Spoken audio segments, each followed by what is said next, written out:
हाँ, तो अपन जैसा कि कैप्सूल सीरीज चला रहे हैं इंग्लिश के अंदर भी, और आज अपना ये कैप्सूल नंबर 7 होगा। और आज की क्लास बहुत ज़्यादा इंपॉर्टेंट है, इसलिए इंपॉर्टेंट है कि आज अपन बात करने वाले हैं लॉन्ग क्वेश्चंस पे।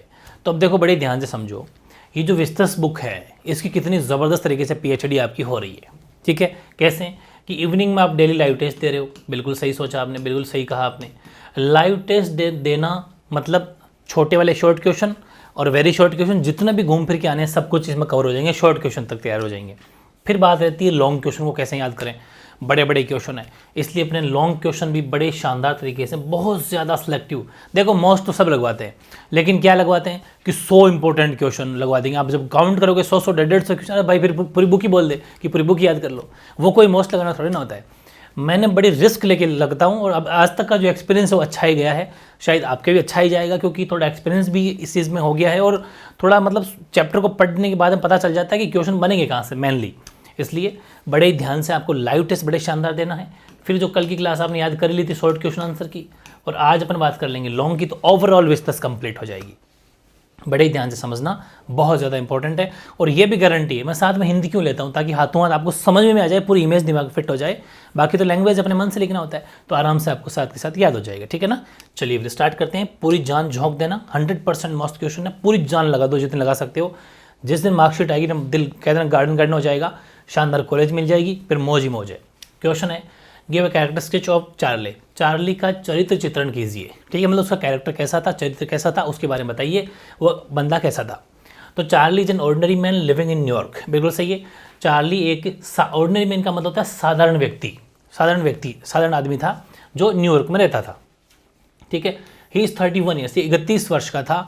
और he find this modern world full of insecurity, fear, stress and worries. ये आपने पढ़ लिया था कि इसने जो पूरा इस संसार उसके अंदर असुरक्षा, इनसिक्योरिटी मतलब असुरक्षा, फियर यानी डर, स्ट्रेस यानी तनाव, एंड चिंता यानी वरीज, इन सब से भरा हुआ ये संसार को, ये इन सब से भरा हुआ मानता है। ठीक है, फिर to escape from this world he reached Galesburg. ठीक, गेल्सबर्ग ऑफ 1894। इसीलिए क्या करता है कि ये गेल्सबर्ग, इस संसार से बचने के लिए वह गेल्सबर्ग जाता है। गेल्सबर्ग इलिनोइस, ये गेल्सबर्ग इलिनोइस है। ठीक है, ILLINOIS, इलिनोइस। 1884 में, 84 के संसार में वहाँ पर पहुँचना चाहता है। मतलब यही चाहता है कि पहले ऐसा होता था, कोई टेंशन नहीं थी, कोई ऐसा मतलब लोभ लालच मोह माया नहीं थी, बहुत ज़्यादा प्रेम था, कोई जैसे हथियार कुछ भी नहीं थे, बड़े प्यार से लोग मिलजुल के रहते थे, वो सब बातें जो अपने चैप्टर में पढ़ी। ठीक है, और Charlie is loving and understanding husband, और ये भी बहुत ज़्यादा मतलब अपनी वाइफ को केयर करने वाला भी था। ठीक है, बहुत ज़्यादा प्यार करता था अपनी वाइफ से, अपन देखे अपने चैप्टर पढ़ा भी देखा भी था। तो अंडरस्टैंडिंग हस्बैंड था, एक लविंग हस्बैंड भी था। ठीक है, और he does not want to go to, अब ये कैसे कह सकते हो कि ये लविंग हस्बैंड था या फिर केयर करने वाला हस्बैंड था, क्योंकि ये अकेला गेल्सबर्ग नहीं जाना चाहता था, अलोन नहीं जाना चाहता था, अपने वाइफ को भी साथ में लेके गया था, लेके जाना चाहता था। समझ सकते हो कितना केयरिंग बंदा है। So he visit this place with his wife, इसलिए वो उस जगह पर अपनी वाइफ के साथ में गया। He like every gentleman believe that old is gold. ठीक है, इसीलिए जो है हर पुरानी वस्तु सोने की तरह जो शुद्ध होती है, इसलिए कहते हैं ना ओल्ड इज गोल्ड। ठीक है, और वाकई बात ये सही भी है। पहले की चीज़ें जो पहले की चीज़ें, चाहे वो रॉयल इनफील्ड बुलेट भी अपन बात करें, तो वो उस एक बाइक की एग्जांपल दे रहा हूँ, पहले की गाड़ियाँ भी आज भी देखो कि शानदार इंजन होता है उनका, तो पहले की ओल्ड इज गोल्ड ही है। चाहे सॉन्ग भी हो तो ओल्ड इज गोल्ड, आजकल कोई सॉन्ग थोड़ी ना है, बातें कर रहा है वो, काहे का रैप है वो, तो बातें कर रहा है उसमें, वो सॉन्ग बिल्कुल भी कहते हैं ना कोई बिल्कुल मतलब ही नहीं। पहले के सॉन्ग वाकई क्या सॉन्ग होते थे। ठीक है, तो वही चीज़ है ओल्ड इज गोल्ड। अगला, describe briefly the scene at the third level Grand Central Station as seen by Charlie. Charlie द्वारा देखे गए ग्रैंड सेंट्रल स्टेशन के तीसरे तल दृश्य का वर्णन कीजिए। ठीक है, तो देखो जैसे वो थर्ड लेवल के बारे में बता रहा ना वो, तो at the third level of Grand Central Station Charlie witnessed an atmosphere of the remote past. ठीक है, यानी कि सेंट्रल स्टेशन के तीसरे तल पर चार्ली ने बहुत अतीव का वातावरण देखा। देखो ये देखा ना, एटमॉस्फेयर ऑफ रिमोट पास्ट, मतलब अतीव का मतलब बहुत पुराना, रिमोट पास्ट का मतलब बहुत पहले का इसने जो एटमॉस्फेयर वहाँ पर देखा। This information booth was of old style, पुरानी स्टाइल ना, वह लकड़ी का बना हुआ था। क्या देखा वहाँ पर, एक सूचना केंद्र था। ओल्ड क्या था, इंफॉर्मेशन बूथ, जिसको अपन इंग्लिश में हिंदी बोलेंगे सूचना केंद्र, वो भी कैसा ओल्ड स्टाइल, पुरानी स्टाइल का वहाँ पर पड़ा हुआ था। ठीक है, और it was made of wood, जो कि लकड़ी का बना हुआ था। The man in the booth wore a green eye shade and long black sleeve protectors. ये वो उस इंसान जो पहन रखा था ना, अपने चैप्टर पढ़ा था, उसके बारे में बता रहा है। यानी कि बूथ में बैठे हुए व्यक्ति ने हरा चश्मा लगा रखा था और काले रंग के लंबे स्लीव प्रोटेक्ट्स पहने हुए थे उसने, ठीक है। फिर आगे अपन देखते हैं, there were open flame gas lights, ठीक है। और वहाँ पर अपन देखा था ना कि वहाँ खुली लो वाली गैस लाइट्स थी, जो खुली लो वाली थी गैस लाइट्स थी। और people wrote the look of 1819 something, ऐसा लग रहा था जो लोग थे, जो है ना पीपल, वो 1890 दशक के वहाँ पर वेशभूषा वो लोग पहने हुए थे। और फिर अपन बात करते हैं, दे हैड बियर्ड्स और side Burns and fancy master में, जो उनके दाढ़ियाँ बड़ी हुई थी, कलमें लंबी लंबी थी और अनेक प्रकार की सजावटी मूछें थी। मतलब जो पुराने लोग रहते थे उस टाइम की, जैसे कि लोग, उनको वहाँ पर इसने देखा, जो पहले के लोग रखते थे, ठीक है। सिंपल, तो ये बहुत इंपॉर्टेंट क्वेश्चन, इजी याद हो गया आपको। फिर how can Charlie reaching the third level A walking dream wish fulfilment, Charlie का तीसरे तल पर पहुंचना एक दिवास्वप्न इच्छा के पूरे होने जैसा कैसे था, बताइए। तो देखो, Charlie's reaching the third level was a walking dream wish fulfilment, बिल्कुल सही बात है। चार्ली का तीसरे तल पर पहुंचना एक अच्छे दिवास्वप्न के पूरे होने जैसा था, उसके सपने का साकार जैसा ही था, क्योंकि वहाँ पर एकदम शांति थी, वो सब बातें, ठीक है। तो यानी कि this third level was a place of peaceful past, बिल्कुल सही बात है, एकदम शांत माहौल था वहाँ पर, है ना, यानी शांतिपूर्ण अतीत का एक स्थान था। Here he could buy tickets to Galesburg उसने टिकट भी खरीदा। फिर हिड पास्ट हिज चाइल्डहुड, है ना, यानी कि जो उसने, जहाँ उसने अपना बचपन बिताया था, वहाँ ये जाना चाहता था। So Charlie felt very good about that, इसलिए चार्ली को वह बहुत अच्छा लगा। He thought of living a simple and romantic life as the people did the past, ठीक है। उसने सोचा कि अतीत के लोगों की तरह साधारण did in the past, romantic और जीवन जिएगा। इसने सोचा कि बड़े शानदार तरीके से रोमांटिक जीवन जिएंगे, थोड़ा सा आराम से, relaxful. The thought was quite something sorry soothing to him, ये विचार उसे बहुत आराम पहुंचाने वाला था, ठीक है, थोड़ा रिलैक्स कराने वाला, क्विट सूथिंग मतलब थोड़ा सा आराम पहुंचाने वाला था। तो ये छोटा सा क्वेश्चन आ जाए तो ये देख लेना। फिर व्याघ्र राजा वाले चैप्टर से, the prediction of the astrologers make about the manner of the tiger Kings death, how did the prediction come true, यानी व्याघ्र राजा की मृत्यु के बारे में ज्योतिषियों ने क्या भविष्यवाणी की थी, वह भविष्यवाणी किस प्रकार जो है सच भी हुई। छोटा क्वेश्चन है, शॉर्ट में भी आ सकता है, थोड़ा सा बढ़ा के लॉन्ग में बन सकता है। सिलेक्टेड क्वेश्चन में लिए, ओवरऑल अपना मामला बैठ जाएगा। The royal astrologers prediction was that the tiger king would be killed by Tiger, जो अपने पढ़ रखा था कि आपकी मृत्यु, एक ज्योतिष ने पहले कह दिया था कि आपकी मृत्यु एक टाइगर के द्वारा होगी। On his son's birthday he bought a wooden toy tiger, और हुआ भी वैसा ही, देख लो भले, अपने बेटे के जन्मदिन पर उसने लकड़ी का एक व्याघ्र खिलौना खरीदा था। और a sliver from its rough surface pressed into his hand, जो उसकी जो खुरदरी सतह थी उसका फांस उसके हाथ में घुस गई थी और फांस उसके हाथ में चुभ गई थी। और ultimately the infection proved fatal, यानी इसलिए कह सकते हैं कि वह संक्रमण घातक हो गया था। दस द प्रेडिक्शन प्रूव्ड दैट, तो ये कह सकते हैं कि हालांकि वो लकड़ी का था, निर्जीव था, लेकिन फाइनली हुआ तो उस व्याघ्र से ही मृत्यु उसकी। तो ये सब भी एक कह सकते हैं कि भविष्यवाणी जो है सच हुई, ठीक है। नेक्स्ट है कि why is Antarctica the place to go to understand the earth's present past and future, बहुत बढ़िया क्वेश्चन है। अब मेरी बात सुनना, अंटार्कटिका से कोई सा भी क्वेश्चन आए, आंसर आपको यही चेपना है, नंबर नहीं घटेंगे, क्योंकि अंटार्कटिका के बारे में, मतलब यही तो मैंने क्वेश्चन उठाया है। आपसे आए कि अंटार्कटिका स्टडी करने के लिए बेस्ट क्यों है, अंटार्कटिका ऊपर जब लोगों वहाँ बच्चों को लेके गए तो उन्होंने क्या किया, मतलब जो भी अंटार्कटिका में आएगा ना क्वेश्चन यही चेपना, यही तो मैं कह रहा हूँ। ये जितने भी कैप्सूल है ना, ये मैंने हर टॉपिक को टच कर लिया है, तो अगर इनको याद कर लोगे ना तो उस टॉपिक से कैसा भी क्वेश्चन है आंसर वही लिखना, नंबर पूरे मिलेंगे। ये लैंग्वेज का असर होता है, थोड़ा सा घुमाना फिराना जानते ही हो ना, थोड़ा घुमा फिरा लिख देना, लैंग्वेज ही तो है, ठीक है। तो the world's geological history in the trapped in Antarctica, here we can study the earth's past, ठीक है, बिल्कुल। यानी कि ये जियोलॉजिकल हिस्ट्री ऑफ ट्रैप्ड, यानी कि ये भूगर्भीय इतिहास का अंटार्कटिका में दबा पड़ा है अंटार्कटिका, ठीक है। और here we can study on earth, ये बिल्कुल सही बात, हम यहाँ पृथ्वी के अतीत का स्टडी कर सकते हैं, अतीत में पास्ट में कैसी थी वो कर सकते हैं। और about 90% of earth total ice are stored here, पूरे संसार का 90% बर्फ जो है वो यहीं पर है। और देयर आर नो ट्रीज, यहाँ पर कोई पेड़ पौधे नहीं है, बिल्डिंग नहीं है, कोई ह्यूमन मार्केट वगैरह, वो कुछ मार्कर्स, कोई ह्यूमन मतलब कोई इंसान वगैरह वहाँ पर कोई नहीं रहता। यानी कि यहाँ पर कोई ग्लेशियरों को, ये सर आगे पढ़ेंगे अभी अपन। Here we see glaciers melting and ice falling, बिल्कुल सही बात है। यहाँ पर जो कुछ ग्लेशियर है, ग्लेशियर जानते हो बर्फ़ के जो होते हैं, वो कुछ पिघल रहे हैं और कुछ गिरते हुए दिखते हैं। और we can see them being damaged as the result of global warming, और यही कारण है कि ग्लोबल वार्मिंग का इशू बन रहा है, क्योंकि बर्फ़ का पिघलना, मतलब अर्थ पर टेम्परेचर बढ़ रहा है तभी तो आइस पिघल रहा है। ग्लेशियर का पिघलना हमारे लिए बहुत हानिकारक है, ये ग्लोबल वार्मिंग का कारण बन रहा है। और Antarctica once the end of the world if the west Antarctica ice sheet melts entirely and the gulf stream ocean current stopped, ठीक है, यानी अगर पश्चिम अंटार्कटिका का बर्फ के आवरण में पूरी तरह अगर पिघल जाएगा तो जो गल्फ स्ट्रीम महासागर के धारा है वो रुकने की दशा में ये हमें विश्व के एकदम कहते हैं ना कि एकदम खत्म अंत होने की चेतावनी दे रहा है। ठीक है, Antarctica is the perfect place to go to, इसलिए हम कह सकते हैं अगर हमें अंटार्कटिका ऐसा प्लेस है जहाँ पर हमें पहले क्या था, आने वाले में क्या होगा और अभी क्या चल रहा है, अगर ये जानना है तो हमें अंटार्कटिका स्टडी करनी चाहिए। ठीक है, Antarctica is the perfect place to go to understand the earth present past and future. ठीक है, डेफिनेटली याद हो गया होगा आपको, बहुत ईजी है।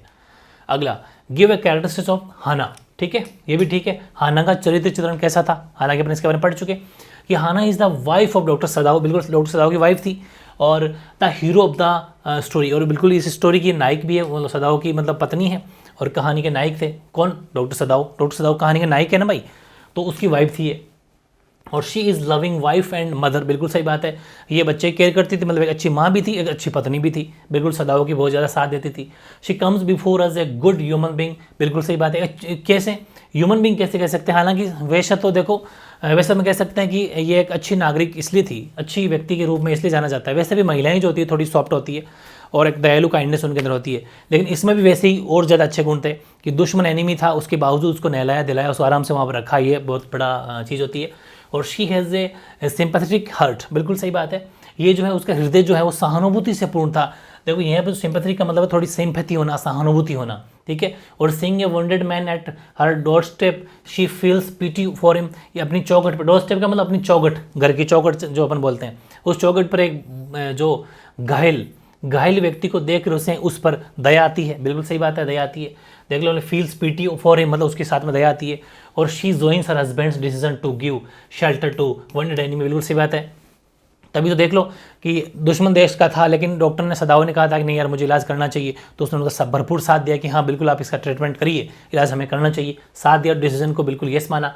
और being a women of week heart she helps her husband during the operation of the wounded enemy soldier, बिल्कुल सही बात है। कमज़ोर हृदय होते हुए भी, हालांकि ये जब चीरफाड़ वगैरह, ये चीरफाड़े से बहुत डरती है, कमज़ोर दिल होता है, फिर भी शत्रु देश के घायल सिपाही का ऑपरेशन करने में अपने पति की सहायता करती है। देख लो अपने वॉन्टेड एनिमी सोल्जर्स ये ऑपरेशन ऑफ द हेल्प करती है हस्बैंड की। और 10 हाना इज़ ए प्रेसवर्थी वोमेन, इसलिए हम कह सकते हैं कि हाना एक बहुत ही प्रशंसनीय महिला है, बहुत ही अच्छी और काइंड और दयालु मतलब महिला है। ठीक है, एक सिंपैथी रखने वाली महिला है। अगला वेरी इंपॉर्टेंट है, ये कैरेक्टर्स का जो डॉक्टर सदाओ का चरित्र चित्रण भी वेरी इंपॉर्टेंट है। कैसे कि कितना, अब सुनो, अब डॉक्टर सदाओ के बारे में कोई सा भी क्वेश्चन आ जाए यही आंसर लिखना है। डॉक्टर सदाओ कैसा था, डॉक्टर आपको ये आ सकता है कि प्रूव कीजिए डॉक्टर सदाओ अच्छा डॉक्टर, तो भी ये आंसर है। मतलब कैसा भी आ जाए, मेरी बातों को बड़े ध्यान से सुना करो, एक एक सेकंड इंपॉर्टेंट है। डॉक्टर सदाओ से कैसा भी क्वेश्चन आ जाए, डॉक्टर सदाओ कैसा डॉक्टर था, डॉक्टर सदाओ ने कैसे इलाज किया, डॉक्टर सदाओ बताइए, प्रूव कीजिए डॉक्टर सदाओ अच्छा डॉक्टर था, ये कैसा भी क्वेश्चन आ जाए ये लिखना है। डॉक्टर सदाओ कैरेक्टर से पूछे तो भी ये लिखना है, मतलब हर तरह से क्वेश्चन। तो ध्यान रखना कि doctor Sadao is not only a good doctor but also true human being, बिल्कुल सही बात है। ये केवल नहीं केवल अच्छा डॉक्टर था बल्कि एक अच्छा इंसान भी था, मनुष्य भी था, कि क्योंकि इसका एक फ़र्ज़ था किसी की जान बचाना और बचाई इसने। He has good knowledge of medicine and surgery, बिल्कुल सही बात है, इनको मेडिसिन में और सर्जरी मतलब ऑपरेशन में अच्छा नॉलेज था। और he also remembers that he has been trained to save lives against all odds, बिल्कुल सही बात है भाई। ये भी याद रखते हैं कि उन्हें सब प्रकार की विषम परिस्थितियों में भी जीवन बचाने के प्रशिक्षण बिल्कुल ट्रेंड को किया गया है।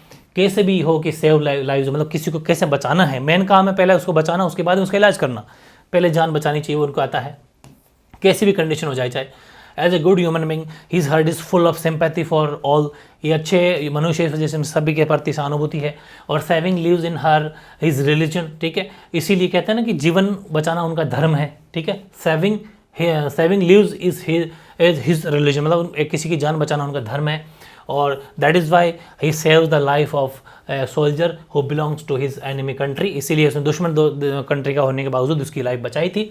और he is also a loving husband and है, वो तो अपन कह सकते हैं सन, बिल्कुल सही बात है, एक अच्छा पति था और एक अच्छा सन भी था, बेटा भी था, क्योंकि इनके पिता चाहते थे कि एक सर्जन बने, वाकई अच्छे सर्जन भी ये बने। तो ये भी डॉक्टर सदाओ के बारे में आप लिख सकते हो जो आपको याद हो गया।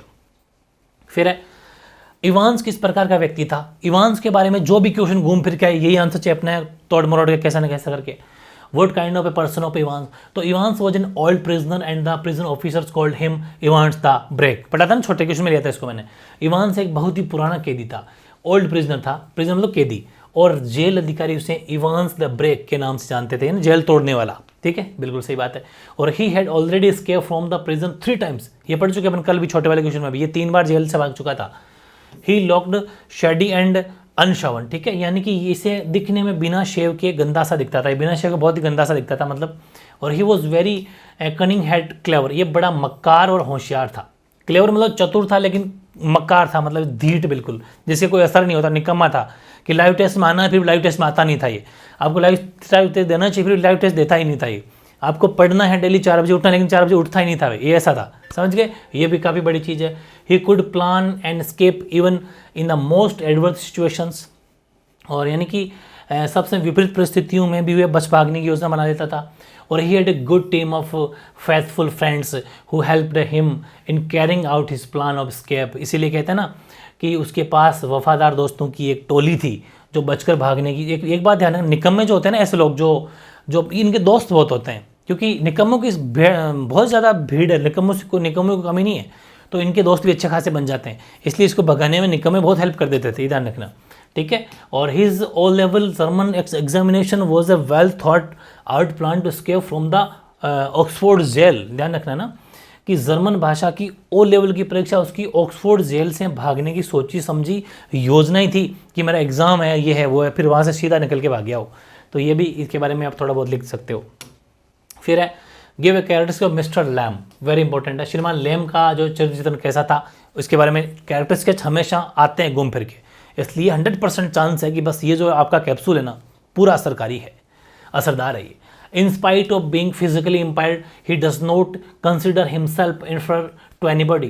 One of his legs is made of tin, but he leads a normal life. बिल्कुल सही बात है कि शारीरिक रूप से अपंग होने के बावजूद भी ये फिजिकली थोड़े इम्पायर्ड थे, मतलब कि अपंग थे, और वह स्वयं को किसी से कम नहीं समझते थे। He does not consider himself inferior to anybody. किसी से कम नहीं समझते थे अपंग होने के बावजूद भी। देख लो बोले वन ऑफ हिज लेग, उनकी एक टांग टिन से बनी हुई थी, टिन मतलब तांबे की जिसे बोलते हैं अपन, he but he leads a normal life, लेकिन वो एक सामान्य जीवन जिया करते थे। ये सब होने के बावजूद भी, नकली टांग होने के बावजूद भी। He defers his loneliness by keeping himself busy, वह स्वयं को व्यस्त रखकर अपने जो अकेलापन उसको दूर करते हैं। हमेशा इंसान को अकेलापन कब फील होगा, जब वो खाली बैठा रहेगा। अगर वो बिजी है तो बस चलती रहेगी life. He is lover of nature, he is lover of nature, he loves his garden, he loves birds and बीज, यानी कि वह प्रकृति प्रेमी है, उन्हें अपने बाग से प्रेम है, और पक्षी और मधुमक्खी से भी प्रेम। देख लो अपने बर्ड्स एंड बीज, बीज मतलब मधुमक्खियाँ, बर्ड्स पक्षी, गार्डन, ये सबसे नेचर से सबसे प्यार है उसको, ठीक है। और his life is an inspiration of other physically important person, बिल्कुल सही बात है। उसका जीवन अन्य शारीरिक रूप से अपंग व्यक्तियों के लिए एक प्रेरणा है। जो लोग हिम्मत हार जाते हैं कि यार हमारा तो पैर भी नहीं, हम क्या करेंगे, उनके लिए प्रेरणा कि ये भी तक इंसान है जिसके एक नकली टांग है, उसके बावजूद देख लो। और he has a positive attitude towards life, बिल्कुल सही बात है। उनका जीवन के प्रति बिल्कुल हमेशा पॉजिटिव एटीट्यूड रहता है, सकारात्मक दृष्टिकोण रहता है। भाई आपने अगर 95 का सोच रखा है, अगर इसके प्रति आप पॉजिटिव हो तो ही तो हासिल कर पाओगे। अरे यार 95 तो क्या ही बनेंगे, आज तक ही नहीं बने तो फिर बनेंगे नहीं। अब ऐसे ही मुरझाए हुए से रहोगे, उदास से बैठे रहोगे, मेहनत करोगे नहीं तो फिर कहाँ से बनेंगे। लेकिन हिम्मत रखोगे नहीं, बना लूँगा यार, ऐसी क्या बात है, आज तक नहीं बनेगा इस बार बनाऊँगा, तो बन जाएंगे। यही चीज़ होती है। पॉजिटिव हमेशा हमें एटीट्यूड रखना चाहिए। He has a self confident person, ठीक है, ये बिल्कुल सही बात है। वह एक आत्मविश्वासी व्यक्ति है। और he is an sensible man, ये एक समझदार आदमी, बिल्कुल सही बात। हमेशा कॉन्फिडेंट रहो, बाकी जो देखा सो हो जाएगा। जैसे कैप्सूल बनाने पर हमारा काम है सिलेक्टेड चीज़ें निकाल के लाना, क्योंकि अपने पास टाइम भी इतना ही है। पहले ये हो जाएगा तो फिर और कुछ सोचेंगे, आ गया तो किस्मत नहीं है तो कोई बात, लेकिन जहाँ तक आ जाएगा, क्योंकि हमें विश्वास है। नहीं आएगा तो ये पक्की बात है कि इनमें से तोड़ मरोड़ के लिख के आएंगे, लेकिन खाली नहीं छोड़ेंगे। लेकिन अगर पूरे के चक्कर में भागे तो पूरा तो होगा नहीं, फिर तो पेपर ही छूट जाएगा। ये चीज़ें होती है, सारा याद नहीं होता। फिर what was the problem of Roger Skunk, what did he do to solve it, Roger Skunk की क्या समस्या थी उसे हल करने के लिए, कैसे। आज मैंने आपको लाइव टेस्ट में भी दिया था ये, तो आपका रिवाइज हो जाएगा। Roger skunk was a little creature, यानी कि एक छोटा सा प्राणी था। और ही स्मेल्ड वेरी बैड, लेकिन इसकी बदबू बहुत खतरनाक थी, बदबूदार था, ये स्मेल करता था। So all the other little creature ran away from him, इसलिए जो भी छोटे पक्षी सॉरी जानवर थे उससे दूर भागते थे, स्मेल इतनी गंदी थी। This made him very sad, इसलिए बहुत दुखी हो जाता था कि यार मैं किसके साथ खेलूँ, ऐसे मैं करूँ तो क्या करूँ, ठीक है। इसलिए he went to the wizard and told him his problem, इसलिए उसे उस विजार्ड के पास, विजार्ड का मतलब जो होता है ना जादू करने वाला, ये रहा, जादूगर के पास में गया और अपनी प्रॉब्लम बताई उसको। देन इज ए पर his wish the wizard made him smell like roses, इसलिए उसकी उस विश को पूरा भी किया उसने विजार्ड ने, और उसको बिल्कुल रोजेज की खुशबू ला दी, मतलब कि गुलाब के वाले फूल। दस हिज प्रॉब्लम वॉज सॉल्व, इसलिए इसकी जो समस्या जो इस हिसाब से सॉल्व हो गई, ठीक है। अगला, how does Jo want to story to end वाई, जो कहानी जो है ना, जो आज भी अपन लाइव टेस्ट में पढ़ा था, जो कहानी का किस प्रकार का अंत चाहती है और क्यों। ठीक है, तो किस हिसाब चाहती है, देखो कि Jo wants the story to end is different way than what her father told, बिल्कुल सही बात है, अलग तरह से भिन्न प्रकार से चाहती है कि जैसा कि उसके पिता ने सुनाया था। She wants that the wizard should hit Roger Skunk mommy in the end, वह चाहती हैं कि कहानी के अंत में जादूगर जो रोजरशंक की माँ पर प्रहार करे, वो ये चाहते हैं कि माँ को मतलब प्रहार करे, पीटे एक तरीके से। ठीक है, और she wants this for the tax she tax that mommy to be stupid who made her son smell bad again, इसलिए वे ऐसा इसलिए चाहती है क्योंकि उस माँ को मूर्ख मानती है जिसने अपने बेटे को फिर से बदबूदार बना दिया, ये चाहती है। उसको गुस्सा आ गया, उसका भाई तो है ये कि यार इसकी स्मेल मिट गई थी, लेकिन इस माँ ने वापस उस विजार्ड के पास में जाके वापस बदबू दिला दिया, इसलिए गुस्सा आ रहा है, उसकी पिटाई होनी चाहिए अब तो। ठीक है, वरना ये स्मेल इसकी रोज़ में कन्वर्ट हो गई थी, रोजेज में, अब वापस से स्मेल करने लग गया, इसलिए वो चाहती है। और she want that mother शंक should be punished for her wrong decision, इसलिए वो जो उसने उसके मदर का जो रॉन्ग डिसीजन हो गया था उसके ऊपर पिटाई करना चाहती है। और she consider Robert Shunk to be the hero of the story, बिल्कुल सही बात है, जो रॉबर्ट शंक है बिल्कुल सही, उसने कहा ये हो गया, हाँ हीरो लगता है, रॉबर्ट शंक को कहानी का हीरो लगता है।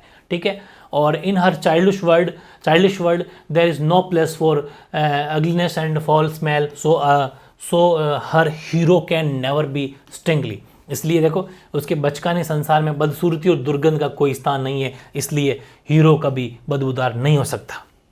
That's why she asked her father to respect the story to the next day and the way she wants। ठीक है, यानी कि इसलिए वे अपने पिता से कल इस कहानी को पुनः उस तरीके से सुनाने के लिए कहते हैं जैसे वह चाहती है कि वैसा के वैसे सुनाओ, मतलब यही चाहती है कि आपने जो मुझे स्टोरी सुनाई ना वो ठीक है, लेकिन अब स्टोरी ऐसे सुनाओ कि आप वापस जाओ, ठीक है, और उस माँ की पिटाई करो, उसके ऊपर वार करो, क्योंकि उसने अपने बेटे को जब उसकी स्मेल मैट दी गई थी उस जादूगर की तरफ, वापस क्यों गई उसके पास में और क्यों उसको वापस बदबूदार बना दिया। मैं ये चाहती हूँ कि स्टोरी ऐसी बननी चाहिए कि वो उसकी जाए, उसकी माँ की पिटाई हो और ये हीरो जो हीरो ही रहे। ये चीज़ें बहुत ईजी है, तो आप भी समझ सकते हो ये वाली।